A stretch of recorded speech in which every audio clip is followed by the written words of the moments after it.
got consent. I mean, I'm not all, I don't pick myself. Yeah, I don't want to. Good evening, 7 PM. I'm privileged to call this meeting of the City of Grosse Pointe Farms City Council to order.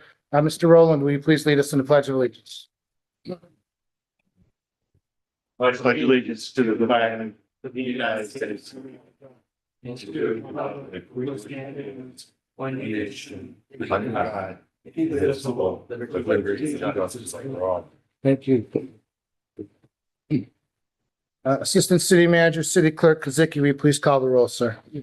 Councilmember Wood. Councilmember Conrad Willoughby. Here. Councilmember Ritchie. Here. Here. Councilmember Donovan. Here. Mayor Pro Tem Sewell. Here. Councilmember Jensen. Here. Thank you. The next item on the agenda is a reading and consideration of the minutes of our regular meeting and closed session meetings held on July 13, 2026. Are there any proposed changes, edits to those minutes? Yes. Councilmember Wilberding. On page 3 of 5, it has at the very end, motion by Mayor Pro Tem Neil Soroka, as obviously Neil was absent, so he could not have made the motion. So they just make that correction. It was Lev Wood that made that motion. Okay. It was, in fact, I do remember that now. Thank you. Good catch. Thank you.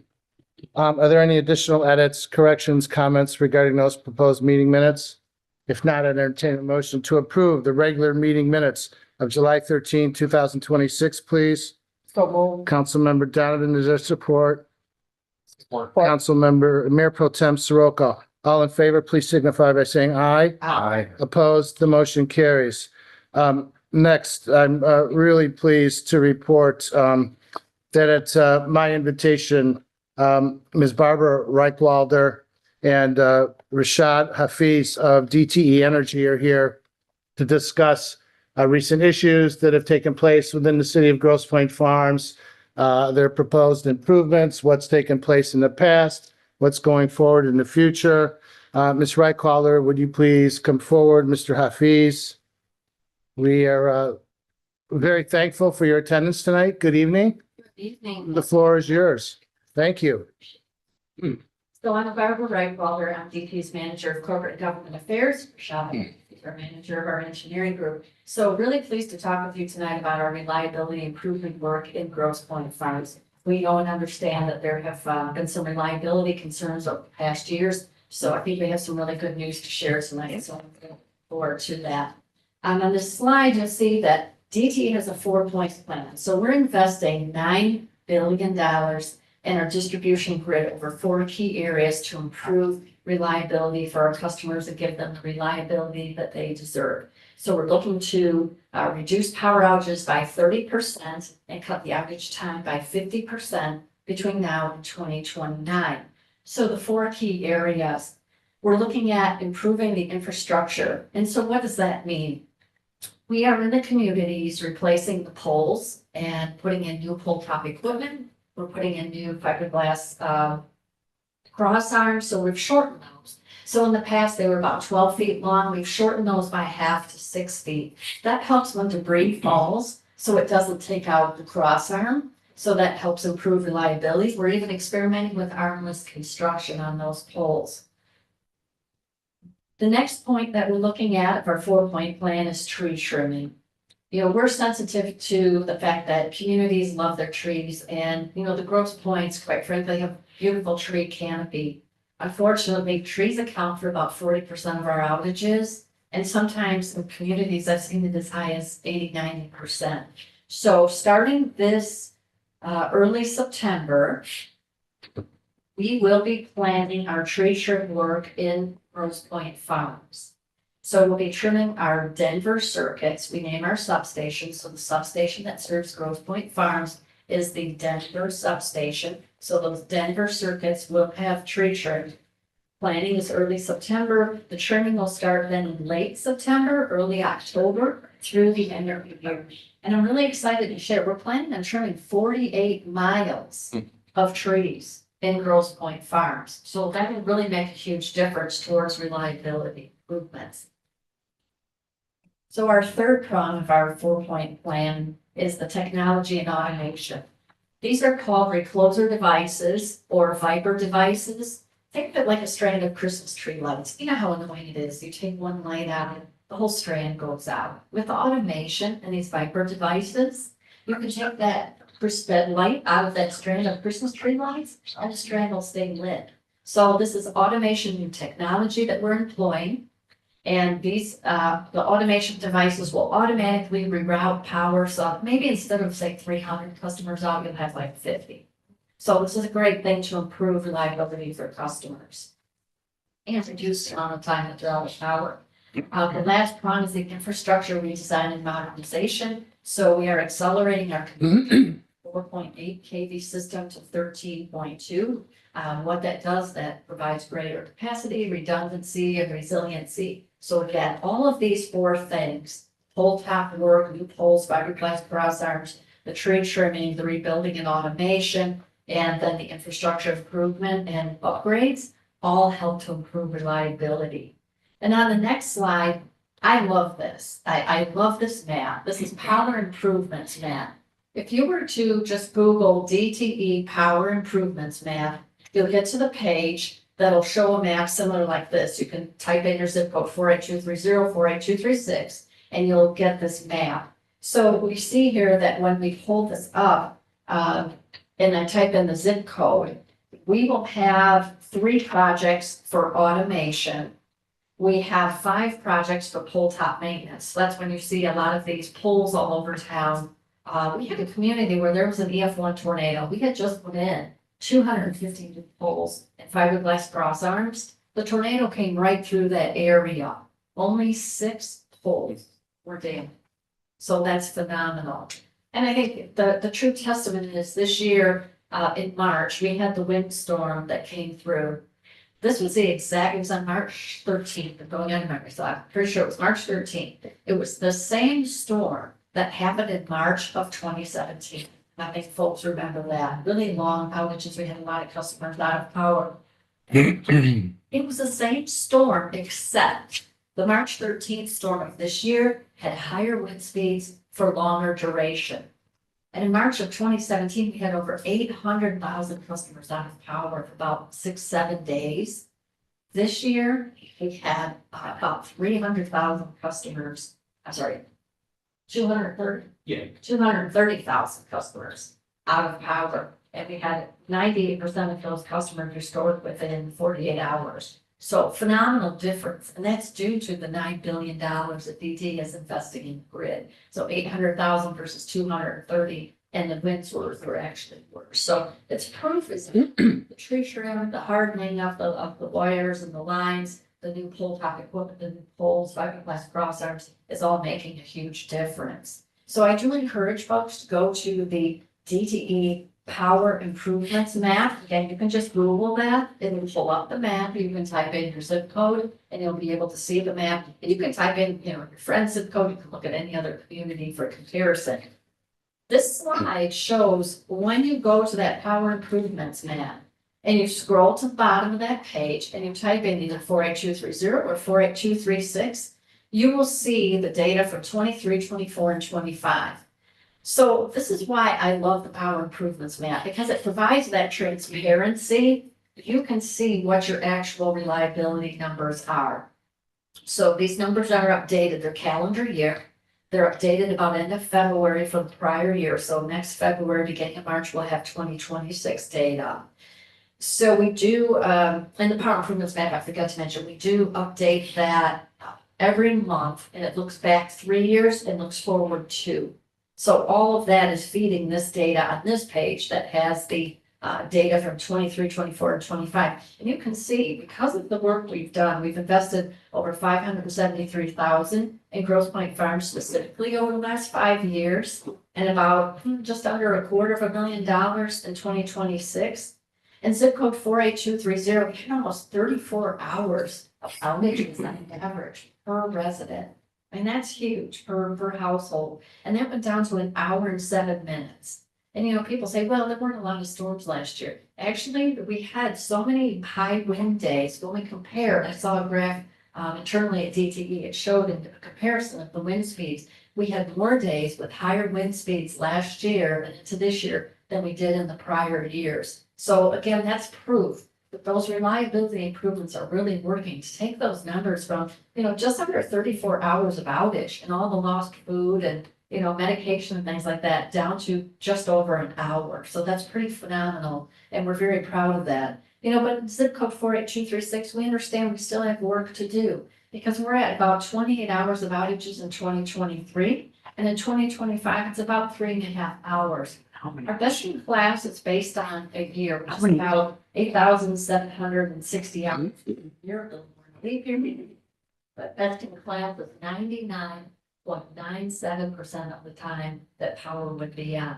So that equates to about 2.5 hours. So we have a little more work to do. And I'm confident that our tree trim work that we're doing, starting in late September, early October, end of year will help get us there. So we appreciate your time tonight. If you have any questions, love to field those.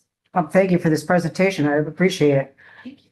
It doesn't compute with my personal experience of power outages for 2026. Do you have those numbers? Those will be out about end of February, beginning of March. All right, and I think that we have seen quite a few outages for this year, so that's nice with 25. But I think that most people in our residential area are going to have a lot of questions and issues as far as this year. Yeah, no, I'm happy to follow up with you. Let's, I'll mark my calendar that we follow. Thank you. Are there any other comments from members of council? We'll continue to my right, Mr. Wood. Thank you very much, Danny. I appreciate it. I'm sure that you were able to map out all the problem child areas, those that you have to keep coming back to and back to and back to. My neighborhood is one in particular. With that being said, would it make any sense for you to bury any of these utility lines? I know it's expensive. I'm not suggesting that you bury all the lines. I'm suggesting that you might bury those lines that are in the particular areas that are really a problem, either trees or whatever else it is that makes this area constantly having a problem. Is there any effort at all or any discussion at all to bury any lines whatsoever? Yeah, that's a question. I think that's the most often asked question that I receive. When we have new subdivisions, and Rashad can speak more to that, we do bury those lines. When we're looking at an established community, the lines are in back of the house, they're kind of in the alleyway. If we're burying, we did a pilot in Detroit, 2 years ago. So in that pilot, we looked to bury the lines to kind of get best practices, look at costs. When we're doing these projects, we would move the lines to the front of the house as opposed to the rear so that we have access. Every home would have to provide an easement. So that means, you provide an easement, we get to your house, you decide, or it's someone that's, a renter, maybe the landlord really doesn't want to, provide that easement, whatever the reason is. That means the line has to come above ground and then go back for the next person who signs the easement. Every third house would have the green transformer box. And unfortunately, that's a necessity, of that whole configuration. The issues in front are there may be other infrastructure, water, sewer lines, some communities, the area, the berm behind the curb area between the curb and sidewalk is pretty congested already. So there's other infrastructure there, there may be trees and driveways, so there's going to be more restoration. When we took on that project, we actually found that the costs were about 3 times as much as going overhead. Restoration, when you have an outage on an underground line, does take an increment of time longer because they have to do the fault locating versus having someone go out in the field and visually shot. His team are the awesome folks who go out after storms and identify, they can visually spot it, or we fly drones and we identify those areas that have problems and we can do that repair. Underground does take significantly longer to find and locate that outage and do fault locating underground. So, we do have one of our key tenets at DTE is continuing to provide affordability to our customers. So it's that balance, and we are cognizant that, there are municipalities with vulnerable customers that, wouldn't be able to take on the cost. So we have judicious use of doing that undergrounding and where strategically it makes sense. But we're always happy to have those conversations. Councilman Ritchie. Nothing. Councilmember Donovan. Yeah, mine is more than complimentary. So I wanted to share a brief experience. We had 2 outages back to back where I live. And this was remarkable for the second one. We were all excited and then within probably an hour it went out again. And then, Department of Public Safety showed up to give me an update. And they said, DTE said they will have your power on. This is another power. Literally, I walked back inside and the lights came on. So I watched your crews and your contractors and neighbors coming together, and we did what we needed to do to get through. We had a line that was arcing and it was kind of scary. It was pretty scary, but we got through. And the mayor already put on the record at last month's meeting, his gratitude to everyone, Department of Public Safety, our residents, our contractors, DTE, everyone coming together to do what needs to be done in that emergency. So thank you so much. And thank you for bringing the data about bearing the lines to the ground. Thank you. It was very helpful. I love data. Thank you. It's transparent. And thank you for the compliment. You know, we really, during the storms, take the restoration of our customers very seriously. And our former CEO put down that challenge several years ago that we want to have, you know, our customers restored within 48 hours. And we're very serious about that. We've done a lot of things. We used to have our emergency teams down in what we call our emergency headquarters. So the storm restoration team worked down there. What we've done since then is gone to a regional system where each of the service centers out of, you know, Rashad's out of our Southeast Service Center, we have our Southwest in Belleville. By having those regional teams focused on restoration, they are the ones who are in the community. Yeah. They have their eyes there on the problem. And you know, it's great to see the teams when we have our report out calls during a storm to report out on their percent restoration towards that goal. You know, there's almost a little, there's the pride and a little bit of competitiveness. Great to see that, you know, they're really working, you know, to get there. And every team is working towards that goal. And I think that's really helped make a huge difference. And truly, thank you. And thank you. Mayor Pro Tem Soroka. I very much appreciate you coming here. You know, like many people up here, I've lost my power for multiple days, well over 48 hours in multiple instances.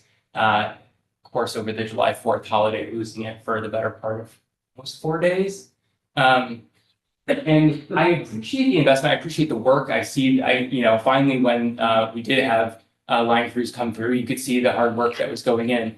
At the same time, I think I have to give voice to the reality of citizens in this community and frankly ratepayers across the entire metro region that says the increases that we're seeing in our electricity bill every single year. I believe this year you're asking for a 10.75% increase.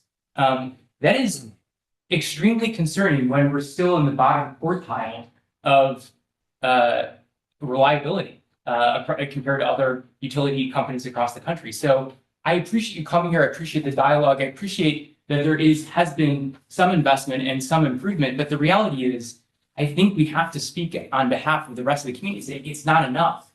And frankly, to be asking us to pay more at the same time we're in cahoots with folks in Lansing who want to build data centers in our community that are only going to increase energy usage. It is very concerning to me that we're being asked to pay more. We're still getting not enough, and it's only going to get worse. I'm not really sure there's much to say other than I want you to carry that back to you know the executives in charge that it's just unacceptable. And I mean, you guys are come here. It's great. As I understand it, your CEO makes 53 times the average employee that the average employee he makes. I think that's kind of unfair. So. You know, I hate to be the person kind of bringing this all up, but there's a lot of frustration in this community and more broadly about how it's working at the corporate suite. I don't have a problem with the way the line workers are working. I don't have a problem with the way many of the people I know that work at GT do, but it's just not enough. We need better. And frankly, we need to not be seeing our rates go up and up and up. Thank you. When I showed the data from the 4.8 36, that we're not at the best in class there. You know, we're certainly like not in the bottom quartile, but we are working towards that best in class to get to the 99.97% reliability. And I hear your point about that at the storm. You know, I think let's talk about that in the open. You know, that storm was not, we have meteorologists on staff. That storm was not forecast by our meteorologists or, you know, the local channels. Some, you know, said there's a very slight risk. About 90 minutes before that storm, then, you know, kind of the big things went off, you know, across all of the state about that storm moving in. So, you know, as soon as that happened, the event came through, I think it's about a 20-minute storm that was extremely strong, extremely powerful. Typically, we see damage on the order that we would take maybe one crew per restoration. So like a multiplier one, it would take one crew to restore an outage. What we were seeing with the level of damage on that storm was we were needing 3, 4, and 5 crews to restore an outage. The damage was so severe. We're seeing multiple trees, breaking a pole, taking out the equipment. So, you know, there is that, the kind of the logistics of what needs to happen to say getting a pole or bringing in a new pole, having it delivered, having a crew, you know, use the auger or the concrete, pull the pole, set the pole. And you're talking about a 3-man crew half a day to execute and work up the lines. So, you know, we certainly hear your frustration. That's why we are continuing to invest in Grove Point Farms. They invest in that tree trim to get you to that best in class that you and your neighbors deserve. And that's what you're paying for in rates. Our rates are covering that $9 billion. So that's a huge number. That's a lot of investment. But our customers deserve that, and that's what this is used to, you know, meet that expectation of our customers and get the best. Thank you, Councilman, excuse me, Jensen. Well, I can only echo Mayor Protem's concerns on rate hikes. Rate hikes have been brutal the last few years. That being said, the tree trimmers were in my yard last week. And approximately 10 years ago, I would be subcontracted the work to Asplund. And they didn't trim the trees, they butchered the trees. Dave Tree, who we hired this year, were really shut. They were polite, they were professional, they came to the door first. Asked, I wanted this one here, whatever you can do is go ahead at it, but I did mention the concern, I didn't want the trees be completely shorn on any side, so they did a good job, they were very polite, professional, I was glad to see it wasn't asked again. No, great. David trees, actually. Great feedback, thank you, and, you know, apologize for previous work, but we're happy that you had a positive experience. And I would say, if you or any of your residents have any issues, please let Shane know. He and I are in regular contact, and I can help get those issues resolved. I did want to mention, Mayor Pro Tem, I forgot to make this point when I was addressing your question.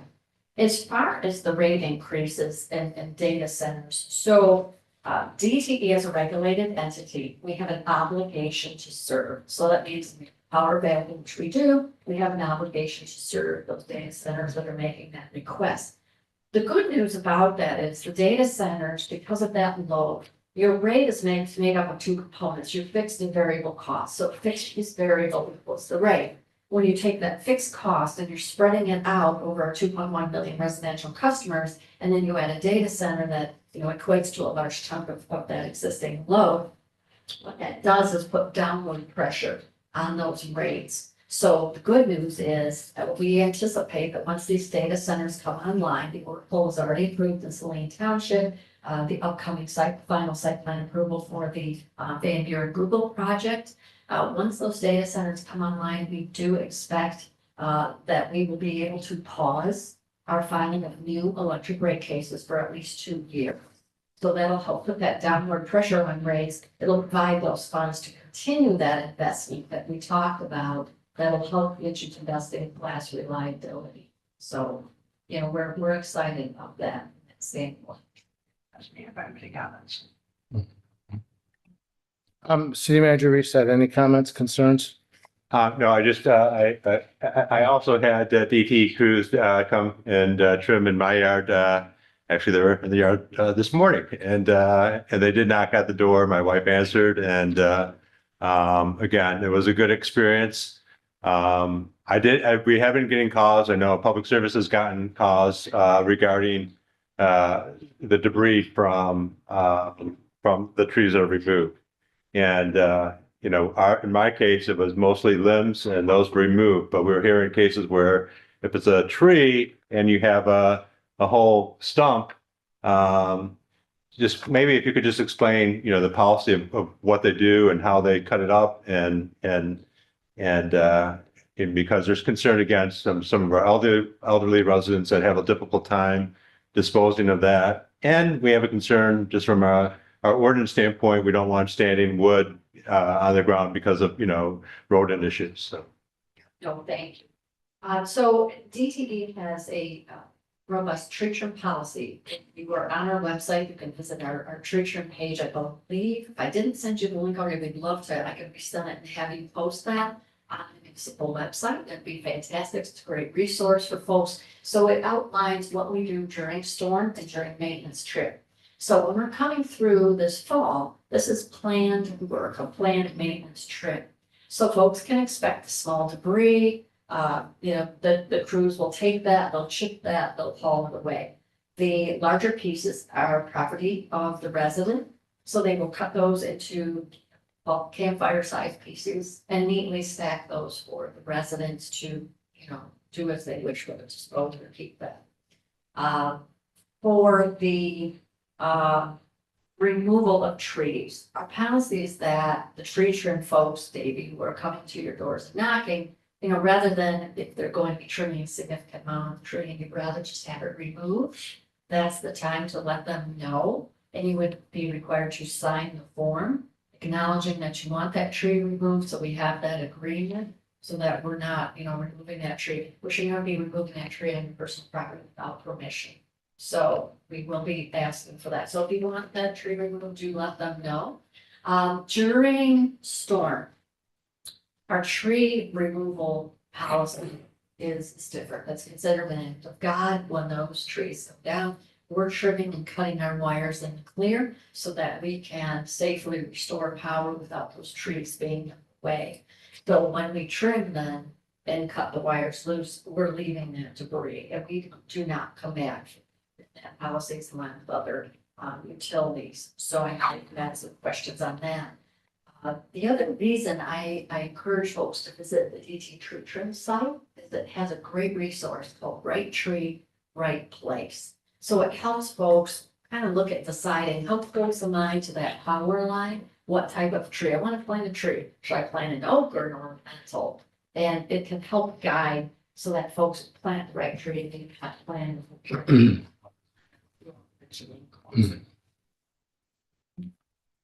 Thank you for always being responsive when I call you.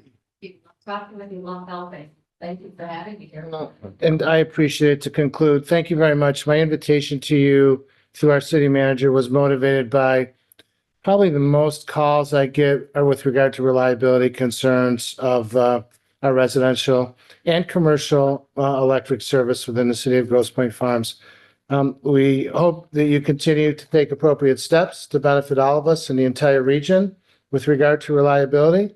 We look forward to working with you and your teams going forward, and we'll have additional information from our residents to help them better understand what they should do when the larger campfire pieces are left, their obligation to get those to the curb for our great DPW workers, things of that nature. So thank you very much, Mr. Hafiz. Thank you for joining us as well this evening. We appreciate your time. Thank you. And I'll point out, Shane, so, as folks have complaints or concerns that they're voicing to, any of the officials in this room, the processes, we do funnel those through Shane. That's through our public service department. We're a public Thank you. service department. Thank you. Sorry, man.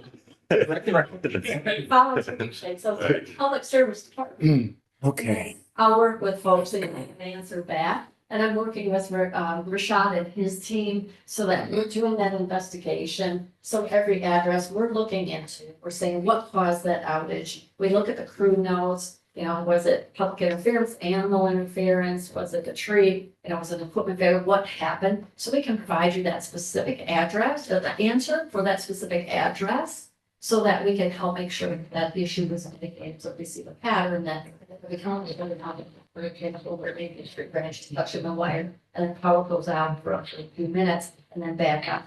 We can address that and maybe do a regional tree trim and do investigation to then stop having that problem. So always happy to work with you folks. So, let the public safety folks know. And then, Rashad and I are working to get an excellent response back to you residents. So thank you for having us. Thank you very much again for your attendance. Good evening. Next, please, I'd entertain a motion to recess as city council and to convene as the Board of Zoning Appeals. Do I hear such a motion? So moved. By Councilman Donovan, supported by Councilmember Conrad Wilberding. All in favor, signify by saying aye. Opposed, the motion carries. First, please, we'll entertain a dimensional variance request to renovate an existing garage structure that would exceed the maximum allowable height under our ordinance, I think at 210 Cloverly. Mr. or Mrs. Nicholson, are you present here or anyone on their behalf? So we actually did receive a communication earlier today asking for the adjournment of this appeal until the September meeting. Apparently, the applicant is out of town. Fair enough. Thank you. So we will adjourn it to September. Can we have I think we would need a motion to adjourn? Is there a motion to adjourn the variance request for 210 Cloverly Road? So moved. By Mayor Pro Tem Soroka, supported by Councilmember Conrad Wilberding. All in favor, please signify by saying aye. Aye. Opposed, the motion carries. Next on our agenda is a dimensional variance request to construct a new enclosed front porch on the existing structure at 77 Hall Place. Ms. Brenton, are you here? Is there anyone here on behalf of 77 Hall Place? Come on up. Good evening. Name, address, please. Fill us in who you are. Good evening. My name is Stuart Fraley. I live at 1155 Hampton Road, Grosse Pointe, Blues. I am representing Ms. Brenton. I'm her architect. She is out of town fully. Mr. Bailey, we welcome you. Thank you for your attendance tonight. We have received your the application, the homeowner's application, and I'm going to ask you to concentrate on something for the benefit of our city council. Bear with me for 1 minute, please. And that is this, that there does not appear to be within this residential neighborhood a similarly situated enclosed front porch. There was one sited on Newberry Street, which is in a different zoned area of the city of Grosse Pointe Farms. But I am not aware, nor the information I received from our engineer, there's not a similarly situated enclosed front porch in that area, which deeply concerns me, quite frankly. But address that and tell us why you believe that a variance is required and the practical difficulty associated with your application. So, yes, the address at 36 Newbury was one that we had cited. I didn't necessarily realize it was down the street. Obviously, it was crossing. Fair enough. Fair enough. In all fairness, my client came to me and was asking to help her find a solution to her improve the visual, thereby, in her mind kind of, visually improving the neighborhood, that kind of thing. That's kind of the goal of what she wants to do here. Also improve some of the, in keeping with along with the proposed project, she wants to improve kind of the sidewalk access, the safety aspect of being outside of the house and stuff. So that was part of the design and design intent of what we were trying to do. As far as the enclosure type not being similar in that area, I know that there are projections and porches and things like that, whether they're enclosed or partially enclosed, things like that throughout the points. And obviously, and we're focused here in the forms. The solution itself is, yes, we're asking for that dimensional variance, but it is, I believe it's in keeping with, the aesthetic of the neighborhood and kind of the community in general.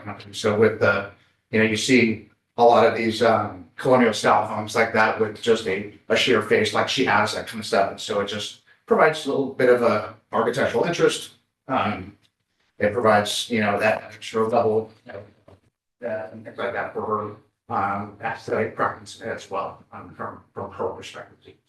Thank you.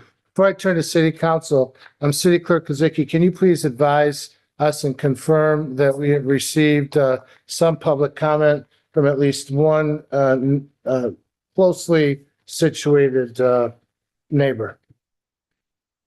The only public,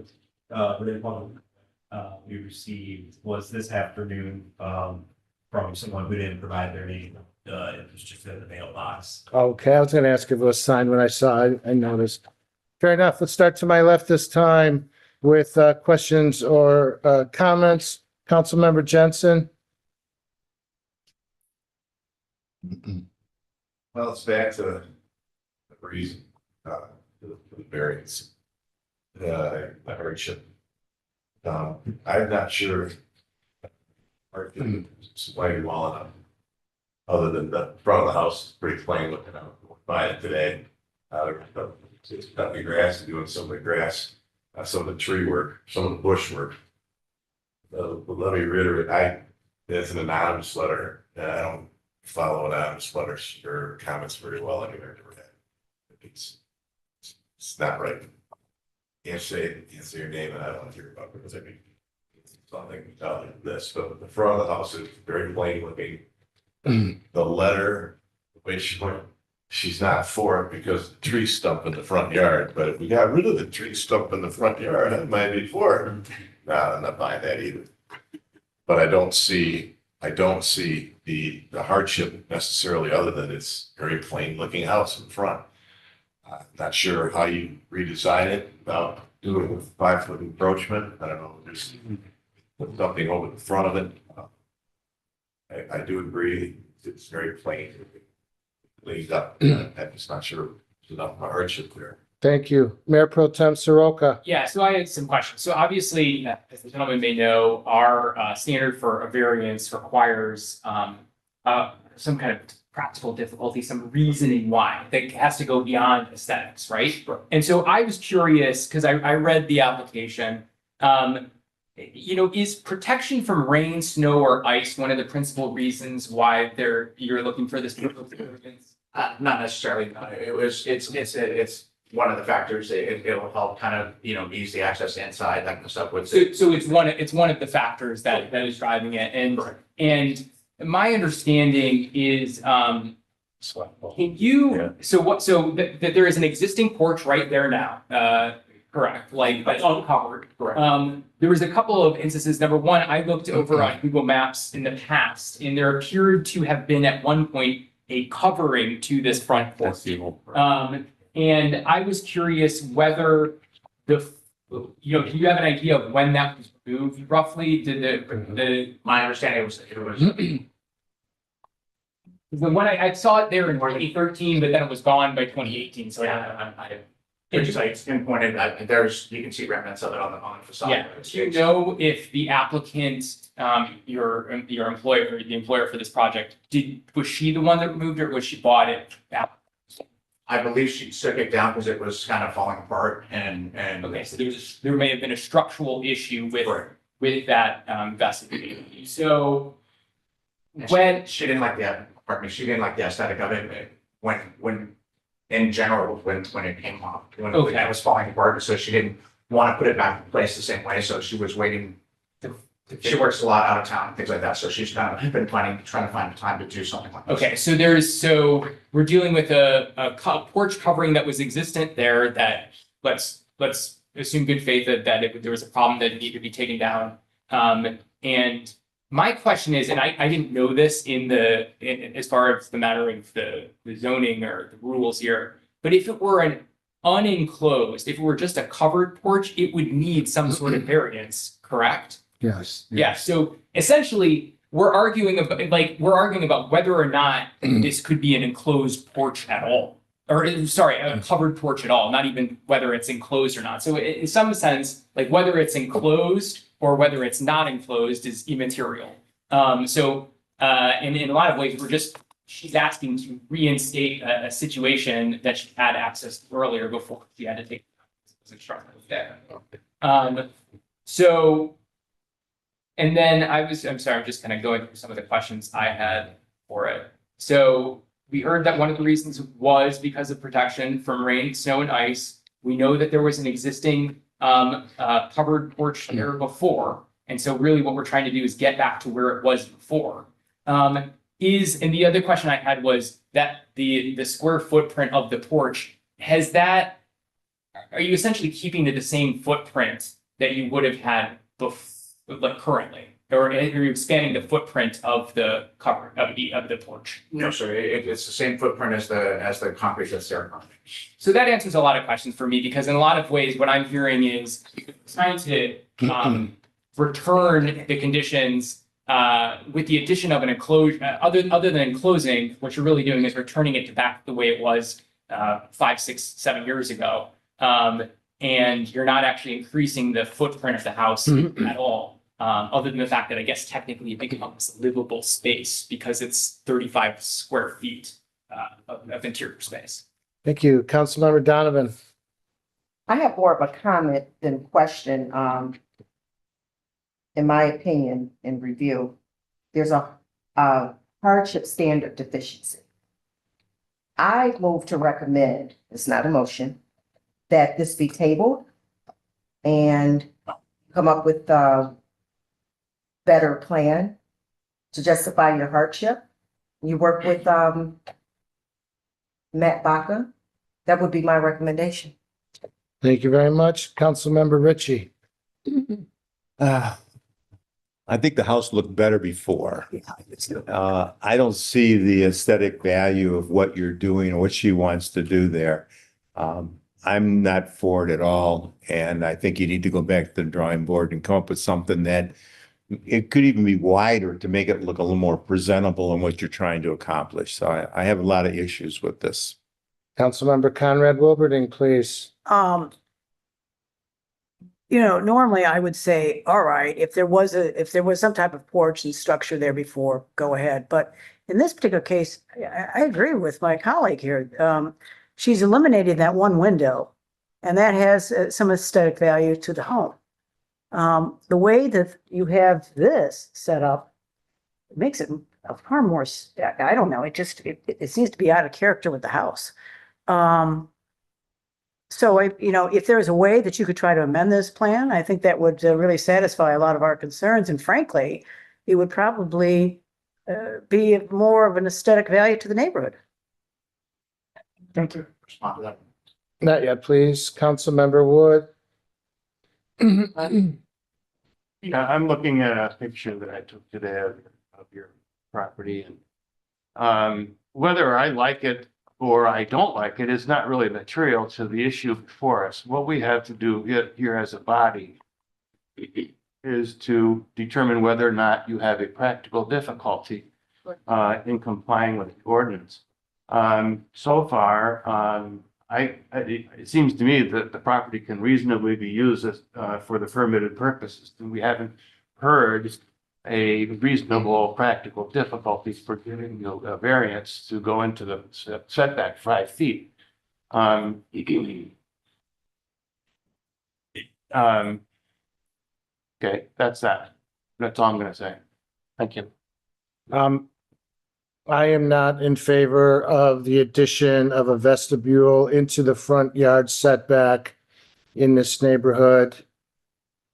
I do not believe a practical difficulty has been shown. I appreciate the assistance you were given in part with regard to showing a practical difficulty with regard to shelter from weather conditions. I hate you, sir. Thank you very much. But I think it was a well-pitched softball. I think you need 5 votes in order to prevail on this motion. We are certainly going to hear public comments in a minute. If you like, you can have the matter withdrawn and come back to us, or we can proceed with public comment and the vote, which we, of course, are happy to do. There, of course, has to be a motion made to go forward. I'm happy to call anyone. But first, let me please call for public comment. Is there anyone who wishes to comment on the proposed variance presented for 77 Hall Place? If yes, please come forward. As we're guided by the rules of the Open Meetings Act, your name and address is required, please. Thank you very much. Good evening. My name is Stephen Deminer. I live just one street behind at 85 Stanton Lane, Spell your last name, please, Stephen. Gmeiner. Thank you very much. My wife and I were particularly interested in this because we too have a center entrance colonial with a rather flat face to it. We were interested in putting some sort of roof protection over our porch, not actually extending the existing footprint of the porch itself, but to do something similar. Several years ago, the neighbor to our right, he tried to do something, was told that he could only come out 2 feet. Otherwise, he would have to come before you as well and get a variance. He was a little upset about it, but he put the 2 feet on to give his house, also another center entrance colonial, a little bit more depth and character. When you first started off, you mentioned that you looked around the neighborhood and did not find any other structures on homes that had something similar. I will direct you to 67 Stanton Lane. It's just a few doors down from us, and they do have this identical type of structure. It does encapsulate their porch. It is on a center entrance colonial. We would like to replicate something like that. We've been busy with some other things, but ultimately when we get to redo the front facade of our house, we would like to do something like this. Speaking ahead for practical difficulty for ourselves, but also for our neighbors here, I think one thing I did not hear tonight was package delivery. It sounds like your client is out of town frequently. I think we don't really need to talk about porch pirates too much, but I think we all know that they do exist. Having a structure like this would enable Amazon, FedEx, UPS to be able to put that package in a weather-tight, more secure environment so weather and porch pirates don't wreak havoc on it. I don't know if you also know that I used to have all of our Amazon packages delivered to our back door. Less than a year ago, they revised their terms and they will not do that anymore. So for people who work all day and wanted to have their packages secure delivered to the back door, that is no longer an option. So I think that this is a prudent example of something that we should consider. I think that the 30-foot setback, you know, I get it, it's there. But is it really that important? Do we want all of our homes to be one right after the other, like some housing development up in Macomb Township? Or do we want a little bit of character to our neighborhoods? Do we want a little variety? Give some people some creativity and let them exercise some of that with structures like this. So I would encourage the ZBA to permit this. Full disclosure, I don't particularly care for the aesthetics of this, but that's not for me to decide or you. But I think in principle, I think something like this should move forward, and I think that the city should look at these types of things through a new lens moving forward. Thank you. Mr. Kaminer, thank you very much for your comments and for your assistance to the applicant with regard to establishing a practical difficulty. Fortunately, that was not one of their stated reasons on the record, but I understand where you're going. I must say, I do think that our neighborhoods are creative. I take minor issue with some of the terms that you use to have nice neighborhoods, things of that nature. I think we have the best neighborhoods in town, as long as we abide by rules with regard to setbacks and the like that are very, very important for many reasons. But your comments are very, very much appreciated. Any other public comments? Excuse me, please. Any other public comment? One more, Mayor Pro Tem Soroka, one more I just comment, had please. I have a question, actually. It's for Matt and or someone else who can explain it to me, because I was a little bit confused reading the setback requirements here. There's two standards, right? There's like a 30-foot, but then there's a 25-foot. And what, can you explain that to me? I just needed to better get In understand. the development standards of the ordinance, the setback requirement is 25 feet. But there's a subsection that states that if the average of the home, or more than 50% of the homes on that side of the street in that block is different than that, so it could be closer, but it could, so on a street like Muir or Mapleton, it's closer, and that average establishes the front setback. In this particular case, all the houses are a little bit further away, which establishes the 30-foot setback. Yeah, it's kind of interesting. This is like a question for when we think about ordinance changes and changes of zoning, is could there be a way to kind of make it so that if you fall within that 25-foot standard, for instance, you don't have to necessarily get approval, but that's a separate point, but worth noting. Fair enough. Any other public comment?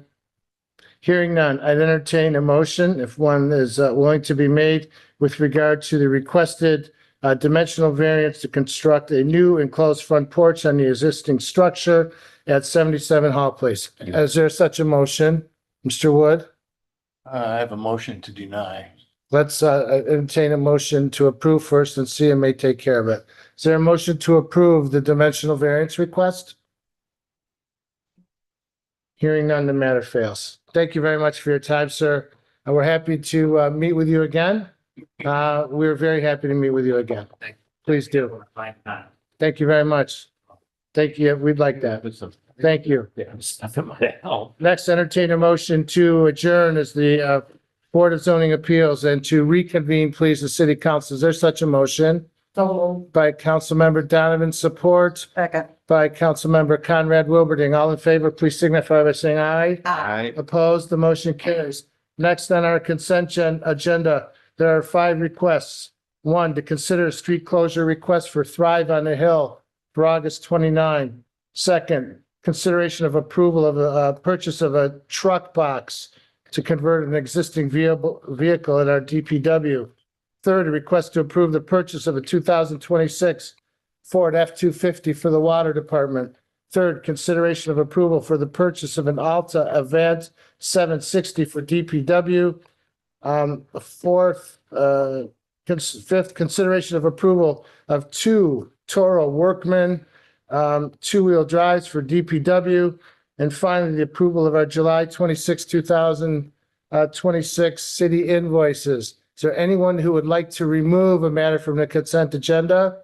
Yes, sir. Councilmember Donovan, which number, please? 6C. C, thank you. Consideration of approval for the purchase of a 2026 F-250 is removed. I would therefore entertain a motion to approve items A, B, D, E, and F. Is there such a motion?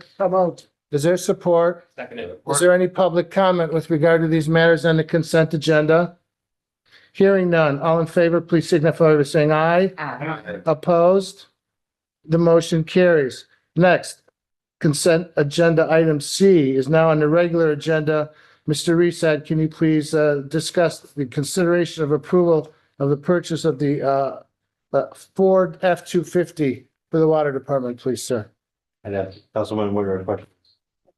Yes, so there were just 2 things, Mr. Mayor. The date of the memo is August 27th, and that should be August 17th, I believe.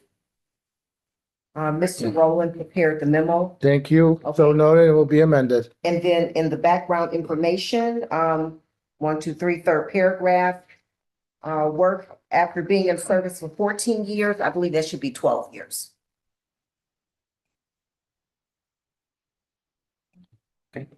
Thank you very much. That will be amended as well. Very good catch. Are there any other questions or comments from member of council regarding the proposed purchase of the F-250? Members of the public, any question or comment?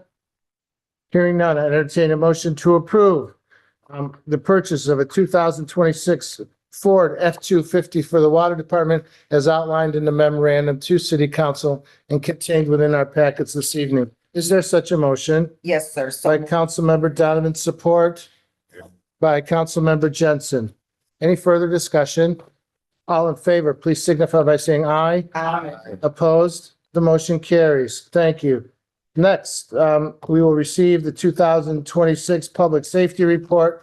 just briefly, I say this probably every meeting. I hope everybody realizes what a great public safety department we have. And for our smaller community in Grosse Pointe Farms, these men and women of our public safety department put their lives on the line every single day. And just this past week, I know I was at the ice cream social and I asked, we had a 911 call from somebody who was on a boat outside Crescent Yacht Club, that one of their passengers they thought was having a heart attack, which in turn proved to be true. I talked to 2 of the 3 people that went out there. They got a ride out to this other boat from a Good Samaritan, brought the defibrillator, began continued chest compressions that someone had brought. Unfortunately, the person passed away. The assistance with the carjacking that took place in Grosse Pointe Woods, and the people were eventually crashed on Fisher and Kercheval of all places, were apprehended quickly. Numerous other police incidents where people trying to interfere with the health, safety, and welfare of our community. Chief Hutchins and Deputy Chief Rogers, thank you very, very much for all your department does. We really appreciate it. Day in and day out, know that. Mr. Eastside, a report, please. So, under other business, we, just want to announce, we are moving forward, in earnest on our sewer separation project that impacts the north and west quadrant of our city, really the area between Mack Avenue and Chalfont, north of Ross. And, so much of that prep work is going on right now. And we'll begin seeing heavier construction as the days, go forward. We have scheduled a couple of informational meetings for our residents who are impacted. One will be held this Wednesday at 5:30 at the Pier Park. And again, we'll have the same program next week, next Tuesday at 5:30. So we are welcoming all those residents to attend. Notices have been either hand delivered for those who are going to be impacted in the near future and mailed to everybody within that district. So just an update on that. Otherwise, things progress. Things are going well. Our Tell them about the pool, please. pool project, Thank you. pool project continues to be on schedule. We just checked, kind of did a look to where we are budget wise, and numbers have stayed pretty true to what we budgeted, and we are in line budget wise and schedule wise at this point. I know the walls for the recreational pool have been formed and poured. The competition was done earlier. We began putting the gutters on the new pool. Probably start that work by the end of this week. The bathhouse construction continues to move forward at a good speed. The roof will be going on soon. Windows are in, and they'll begin bricking that building also within probably the next week. So good to report there. Matt could probably give a road update. Okay. I'll turn it over to Matt. Yes, please. So, Meriwether was paved final layer paving last Friday. So somebody may recall that was actually part of the 2025 program that due to weather and other constraints, we decided to push to this year. So that was finished. Hall Road today, that was finished about a month and a half ago, but just some of the small details like the length of grass seeding and stuff, when they first seeded it, there was something wrong with their seed mix, so there's a lot of crabgrass in it. So we actually had to go back. They put some weed killer on it, and then today they went back and re-soiled it, put new seed on. So we're hoping to have more success with that this time. The terrain, we're calling it phase 1 and phase 2. Grosse Pointe Boulevard to Bridge is phase 1. That has the first layer of asphalt, all the curves, driveways, and sidewalks are completed. And then phase 2, the sidewalks and the approaches are done. We're waiting on the base repairs to get a cure time. So you may know, when we do a repair of the base of the road, it takes about 5 to 7 days for the concrete to be hard enough that we can actually put asphalt on. So what they do is they do one side to keep traffic going, down the street. And then once that cures properly, then they do the second side. So we're on the second side, we're waiting for that to cure. We expect that to pass this week. And then once that's done, we'll schedule the layer of asphalt. The first layer of asphalt's on that to get curves in. And I kind of talking to him still, it's not definitive, but we're hoping that when they put that first layer of asphalt down, they'll have so to finishing layer on phase 1 and 3. And then we expect Moran Road between Charlevoix and Williams to start shortly after Labor Day.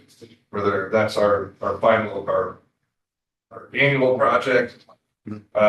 So they'll be milling that off and basically starting from the beginning of that project. And also, as we all know, the Lakeshore from Fisher to Warner, the first pre-con meeting for that was today.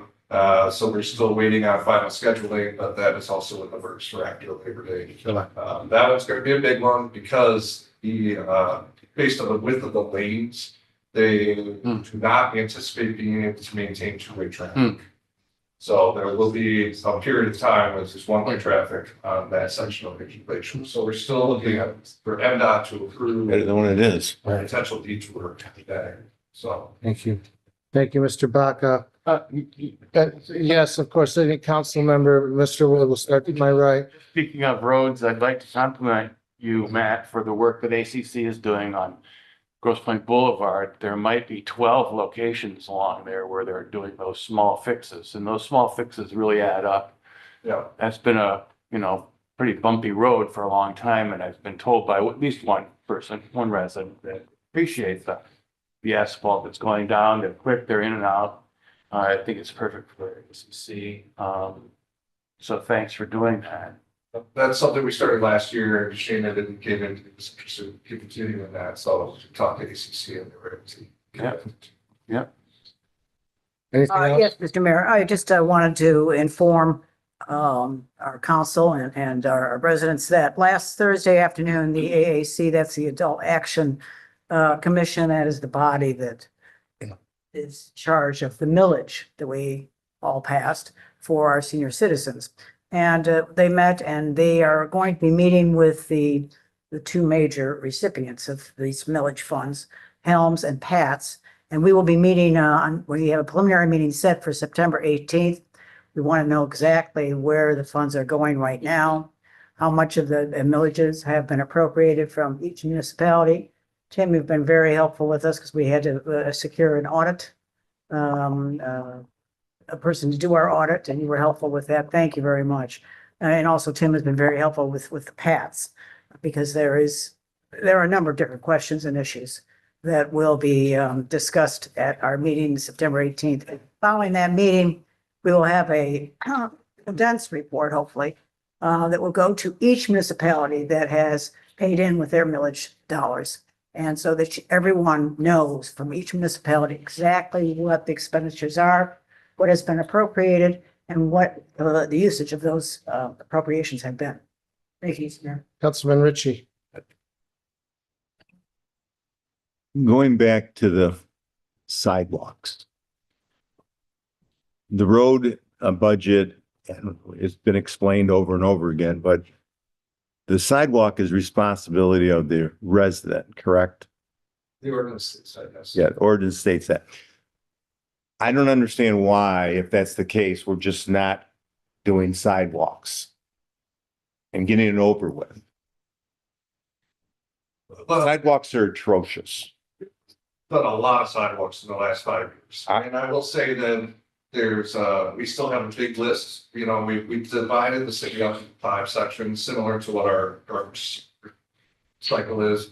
And ACC, who's our main contractor, they were gonna do the next section in the spring, but because we started the road program so early, they actually pushed it to the end of the summer. I understand all that, and it's the same thing I've heard for 5 years, to be honest with you, which is okay. But for what we're paying in taxes and as our responsibility as residents for our block of sidewalk in front of our house, I know we have our vendors and I know they're worked to the bone and it is what it is, but they're not the only people that are doing concrete, sidewalks. And I mean, seems to me we should be getting bids out for sidewalks only and having, 5,000 slabs laid instead of waiting for the roads. The roads take precedent. I understand that. I think people are really getting frustrated. Pictures are coming in, people are falling down. It's not acceptable, in my estimation. Thank you. Thank you very much, sir. Councilmember Donovan, anything else? Yes, I need clarification with respect to the sidewalks. Are we paying for those replacements or are the residents paying for those replacements? So what we have done as part of our road program, we have budgeted funds within the road program for sidewalk replacement. There was a millage that was approved, and as part of the benefit of that millage, we have gone through streets, and as we've done road work, we've replaced those sidewalks as part of the road project at no cost to the homeowner. And literally, if you go down, Merriweather, you're down a Ridge and Kirby and Kirchhoff, all those streets that we've done, we have probably going into the thousands of slabs of sidewalk that we've replaced. So that was one pot of money. Since we've done it that way for the road program, we also have a separate pot of money outside of the road program that we are dedicating for those trip hazards throughout the city.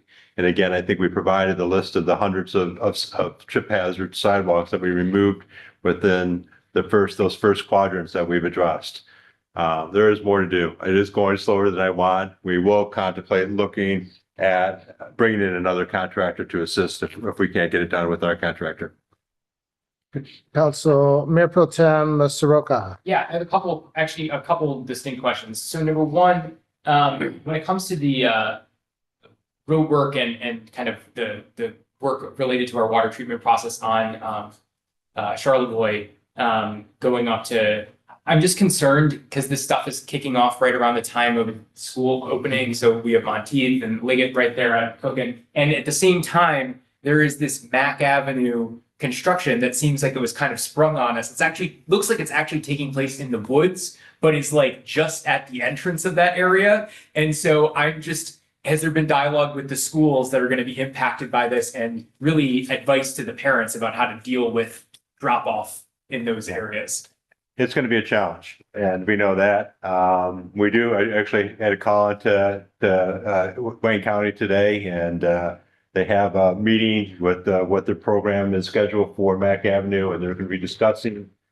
And I said we need to coordinate that with Wayne County because the impact of Chalfont.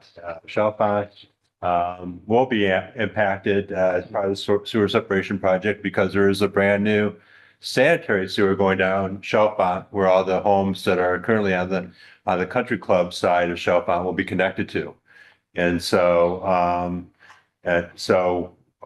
we are working. HRC is completing their recommendation on traffic patterns. We'll have more on Wednesday, but really the cat out of the bag is we're looking at making Chalfont one way during that phase of construction. Also having posting off of Mack Avenue at each roadway entering into the city, through traffic to try to avoid. So there will probably be some type of circuitous way of dropping off your kids during construction. And in terms of timing, this project is going to go through end of next year. So it's going to be disruptive. We're working as diligently as we can to try to minimize that disruption. The good news, it's not all done at one time. We're not doing every street and every sewer at the same time. So there will be different streets that will be impacted this year, starting with Lexington. And there will be streets that will be impacted more heavily next year. And if we can just work with this, honestly, we just need to communicate with the schools so that they know what to do and what to advise the parents to do. Because once parents get the rules down, they'll be able to accommodate it. But we were wondering about that. So anywho, the other question was about trees. We talked a lot about trees. And obviously all of us got some emails about some trees coming down in people's yard. Let's step aside from the individual nature of this, but I am curious about, Matt, if you could talk a little bit about the communications that goes on to a resident when, we're talking specifically the city-owned trees that are in the right of way. or the easement, excuse me. And when those have to come down for whatever reason, what kind of dialogue do we have with the resident ahead of time? Well, I would say generally speaking, most of that dialogue is initiated by the resident. Because we have so many trees, you know, we're talking 10,000 trees, that the people that live in and look at that tree every day, they notice things more than our arborists that works one day. But once that dialogue started, he goes out, he assesses it, talks to the homeowner, they come up with a treatment plan if one is necessary. You know, in certain cases, especially recently, when we see a large tree with Dutch elm disease, you know, there's actually a requirement in the ordinance that it needs to come down in a short period of time. You know, typically we would still contact the resident. You know, but if we have the opportunity to take a tree, we already have something scheduled, literally, the next tree over, and we can deal with something that has to be done in a short period of time, and we give them the go ahead to go ahead and move forward with that. Yeah, I should say instances where it is at all possible. I think some dialogue on why the tree has to come down, when it's gonna happen. Because I was just thinking, what would it be like if I showed up, tried to get out of my house on a Monday morning and all of a sudden the tree crews there taking out the tree in front of my house because it has to be, and it's a city-owned tree, but now I don't know if I can get out of my house in time. So. Well, that's never the case. Okay. You know, our tree crew is very respectful, they're very responsible, they would never trash it. You know, they do knock on the door, they don't just start cutting the tree down, you know. If it's a situation like we had one example late recently, that there was not the communication between the city and that particular homeowner just because the tree had touched on disease. And if you don't take it down, it spreads to the rest of the elms in the area, and we lost a lot in the last few years. No, On that street in particular, we lost one Yeah, in the no, last 3 years. yeah, it's definitely a problem. I'm glad that there's swift action going on. And one of the things, when I saw, obviously it's sad to lose any tree, but I also know taking down a big tree like that is not a cheap undertaking. And a city would not take that on if it didn't feel like it absolutely had to. And So so, usually, usually as Matt said, 9 out of 10 times, the issue we're having with residents is they're upset with us because we haven't taken down the tree. Yeah. Because we're trying to save the trees. It's very expensive to remove trees. We value our urban forest. SEMCOG just did a aerial analysis of our whole city on coverage, where you know, the ultimate goal is to be 40% covered in terms of canopy. You know, we exceed that, and we planted literally probably 300 trees within the last 2 years. So, personally, it's upsetting when you do see social media and it's portrayed that the city doesn't care. We do care. And with that said, we are meeting with our arborists. We don't like that situation that happened where somebody lost a magnificent elm and unaware of it until it came down, and we'll try to rectify that in the future. I appreciate that. And I want to say, I appreciate the work that Matt and the whole team does to make sure we have a beautiful canopy here. So thank you. Mr. Mayor, I just have 2 comments regarding this.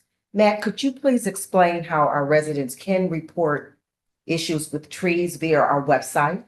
It's very helpful. They may not be Just aware of that, Call our department, you know, they just pick up the phone and call us. and you can also do it through the Yes, website. there's also. And so the second comment I have, Mr. Mayor, is I recently reported quite a few trees, and I was so impressed with how fast administration responded and went out there and did the inspection, and our residents need to know that as well. Thank you. Thank you, Councilmember Jensen. Almost.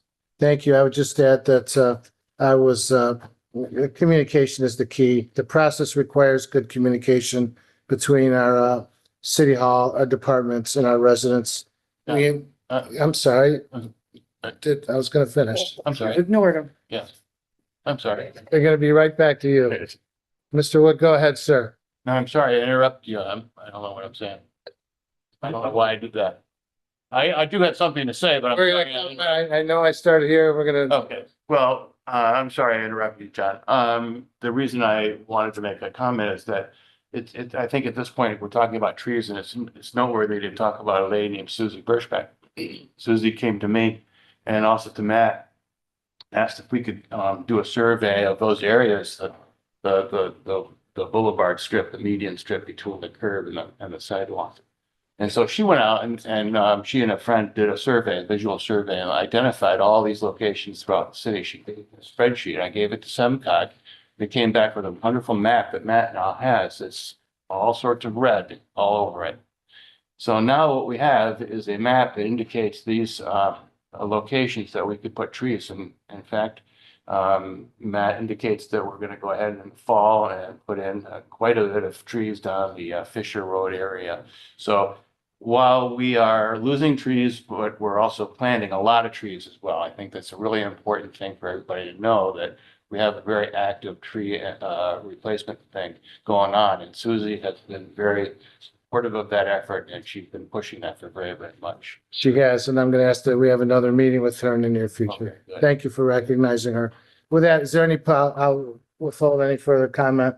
Is there any public comment on any matter? Anyone wish to comment? Public comment? Anything? This is the time required for public comment. Please feel free, come on up. Name and address, if you would, please, as we do for the Open Meetings Act. Wiki, I live at 416 Roland Court, and thank you for listening to me. Kathy, spell your last name, please. DUEWEKE. Thank you very much, Mr. Wiki. Floor is yours. Thank you. Live Roland Court, 2 houses off of Mortimer. And I talked to Shane and Tim about the situation last week, and it's another communication issue as far as the water main being placed. It kind of came out of nowhere. We were given 16-hour notice that our water was going to be shut off on the 4th and the 5th for 12 hours each day. Here's the notice that we had. Then on the 5th, we received another water shut off notice that it was going to occur on the 6th and the 7th. And then what it states is, after the water comes on, run it for 3 to 5 minutes or until clear. Well, finally, Trent was done, because on here, these are all your contractors that we are to contact. Trent, which is a subcontractor, and then there's Austin or Tom Valentine. I don't know of any Grosse Pointe Farms employee on here, is there? Yeah, so Austin is our engineer from Hubbell Roth and Clark, and Mr.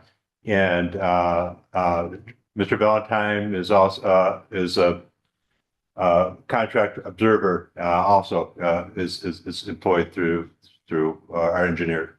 Oh, so we do pay for, I mean, they're contractors or? No, they're our contracted engineering firm for the city. All right, because to me, it just seems like I would need to talk to somebody from the DPW, or is the DPW here? And that's what I did. I left a message because at 3:30 on the last day, the water was still coming out brown after 5 minutes. And I called it brown. It was tan. And so Trent let the hydrant run for 2 hours until he wanted to go home. And it was still coming out that way. So I tried to get a hold of somebody from the DPW, and unfortunately, they sent out officers, Sam Marty? Yes, I'm sorry, yes, Marty, very kind, and looked at it and said he wouldn't drink the water either. So it took another 24 hours for the water actually to clear, and I'm not sure if it's because everybody started using water or not, but I'm very fearful of the sewer separation and just talking about communications, because we're a small community. I'm using your words too. And this is another, there weren't that many folks on Roland Court and Boardman that were, and I think a 16-hour notice to tell you that your water's going to be shut off for during the summer when there could be plans, parties in your backyard. I just think that we could have done better than that. So I will be here on Wednesday over there. And I just hope because I'm hearing double things now, that they're either gonna go down my street on Walnut, or they're gonna go behind my house. And I would hate for someone to start directly digging a big ditch with all those mature bushes without giving me some kind of notice. And the meeting is at Pier Park on Wednesday, here, okay? Good. And yeah, and I apologize, and it wasn't unusual circumstances that you have discolored water. We have a flushing program that we do annually, and we warn people that, there will be, that length of period is very unusual, and Yeah. but Tom Valentine, who I mentioned is a project observer during the sewer separation phase. He literally, and he was on town report, he's literally on site every day. The neighbors will all get to know who he is. And again, Austin Fletcher will be at our meeting Wednesday to kind of give those details of how people will be impacted during the construction. I appreciate you moving that for Patty. Okay. And then this is what obviously Rowan just came in and asked me if I would represent him, because he just wanted me to bring this up to the group. He said if we're considering an ordinance for e-bikes, because he has tracked them for 30 miles an hour, people going down the street. So I just wanted to say that was from his. We appreciate the input of our Department of Public Safety. We are convening a meeting of our ordinance committee. We will be considering an ordinance with regard to e-bikes, an ordinance with regard to requirement of generators in assisted living facilities, and an entire revamp or look-see at our entire code of ordinances. So yes, that's on it. Fortunately, we have not had any major bad incidents lately, knock on wood. We hope the ordinance will do it. I can tell you with the passage of ordinances that was brought to my attention Berkeley tonight, with other ordinances, we need to get the word out, and we hope that parents do the same. The passage of an ordinance is not in and of itself going to solve the problem. It starts at home. It starts with responsible riders. It starts with requirement of, I started a program as a very young lawyer and went national. Called Helmets, Wear Them Like the Pros. We need practical help with regard to maintaining people who ride e-bikes, who ride any type of bike, to wear helmet, protective equipment.